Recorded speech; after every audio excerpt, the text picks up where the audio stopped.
Good morning, Mr. Cruz. Your mission, if you should choose to accept it, is to make another bland and generic Mission Impossible movie with an incredibly simple plot, two-dimensional characters, and action set pieces lifted from the remaining James Bond films you haven't already plagiarized. As always, should you or any member of your film crew be criticized for flogging a dead horse, the review aggregation sites will disavow all negative reactions, thus convincing potential moviegoers that this is the best film ever. This YouTube video will be shadow banned in 5 seconds. Good luck, Tom. Mission Impossible Dead Reckoning Part 1 is the tale of an all-knowing, all-seeing, omnipotent antagonist that threatens to take over the world. The only hope of stopping it lies in the hands of a brave little fellow who must embark on a treacherous quest to obtain a small and inconspicuous-looking metal object, which has the power to channel and harness this hostile ethereal being's abilities. Helped by a loyal group of allies, our hero ventures on a perilous and lengthy journey, determined to prevent malicious wrongdoers from obtaining the precious trinket, who seek it for themselves to accomplish their own nefarious desires. Or put differently, an advanced AI program referred to as the Entity has become sentient, and Ethan Hunt, embarks on a mission to acquire 2 halves of a special key to control it, which he must prevent from falling into the wrong hands. I must admit,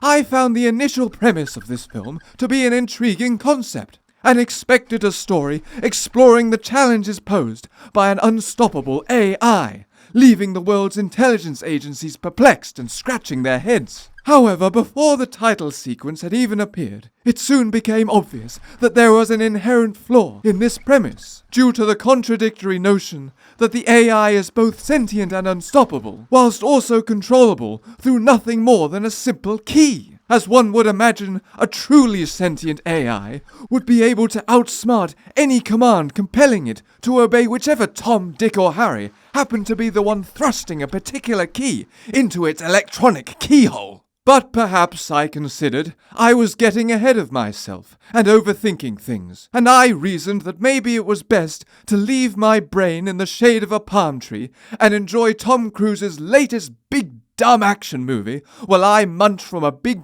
bag of dried seaweed. In fact, I'm certain that is exactly what the filmmakers expect audiences to do when watching this latest Mission Impossible film, as the dialogue is so on the nose and heavy-handed, repeatedly explaining and reiterating the details of the plot every 5 minutes in an overtly simplistic manner that is obviously intended for complete idiots that need to be spoon-fed every element of the story, lest they get confused. So rather than making myself miserable by thinking logically, I attempted to embrace the film as a mindless action flick. And as I said, I genuinely appreciated the initial premise involving the sentient AI, particularly during a time where real-world advancements in the field are gaining momentum at an astonishing speed. So I was eager to find out what the filmmakers had in store for us with the concept. Yet in spite of my efforts, I simply found it impossible to ignore the flimsy plot that continued to disappoint me scene after scene. First of all, this supposedly all-powerful AI villain ended up doing absolutely nothing of significance throughout the entire film, despite us being told that it had infiltrated every intelligence agency in the world, giving it the potential to wreak unimaginable havoc. I was expecting scenes of disrupted traffic systems, compromised airline controls going haywire, and impaired power grids malfunctioning, and many other significant disruptions that such an all-powerful AI would have the ability to enact. But instead, this so-called malevolent AI hardly does anything throughout the entire film, except for one brief scene where it tricks Ethan Hunt by imitating somebody's voice through a radio. I was expecting a complicated game of 4D chess, where the human characters were pitted against the AI and forced to come up with ingenious strategies to thwart it, while the AI counteracted by out-strategizing them. Seeing the AI employ all sorts of inventive, cunning, and surprising tactics to impede Ethan Hunt and the IMF. But it did nothing of the sort, And while there were undoubtedly some captivating action scenes and impressive stunts throughout, overall this film felt very prolonged and tedious. Yes, I'm aware this is only part 1, and the overall story's not finished. But that's no excuse for this film failing to achieve any sense of completeness, especially with its lengthy runtime of more than 2.5 hours. It left me pondering why this particular story needed to be split into 2 parts in the first place, as it felt like the first half of what would have been a tightly written Mission Impossible script for one film that had been unnecessarily elongated to expand into 2 films. Now this could have been acceptable had the action been exceptional, but again here the film falls somewhat short, as every action sequence seems to be a recreation of something done far better in either a previous Mission Impossible film, such as the rooftop train sequence, or in a James Bond film, or in another action film entirely. While some of these action sequences were undoubtedly thrilling, the other major portions of the movie suffer from being exceptionally dull, as the entire story revolves around a repetitive cycle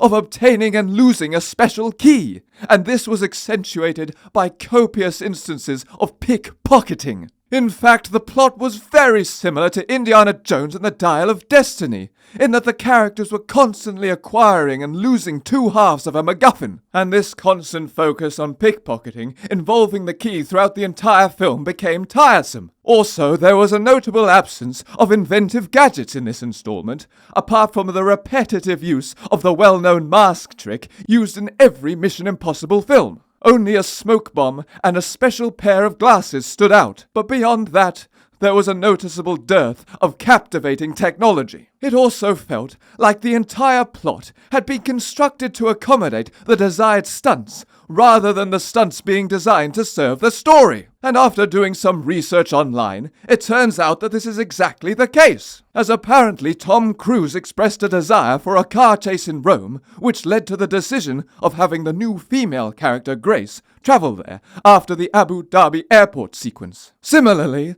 the idea of riding a motorcycle off a mountain and having a runaway train fall into a ravine influenced the inclusion of the Orient Express train sequence. But even without delving into the details of the making of this film, it was obvious that the filmmakers had struggled to fit these action sequences into the story, as the plot of this film contains very little substance. Ethan Hunt's character fails to embark on his signature missions, involving infiltrating highly secure buildings, stealing classified information, or extracting individuals using smart technology, exceptional teamwork, and innovative yet perilous plans that epitomize the impossible. Instead, the showcased action sequences feel contrived and lack a seamless integration into the depicted situations. A Mission Impossible film should always include at least one genuinely impossible mission. But in Dead Reckoning Part 1, it's everything we've seen before, making this entry in the series feel like nothing more than a paint-by-numbers production,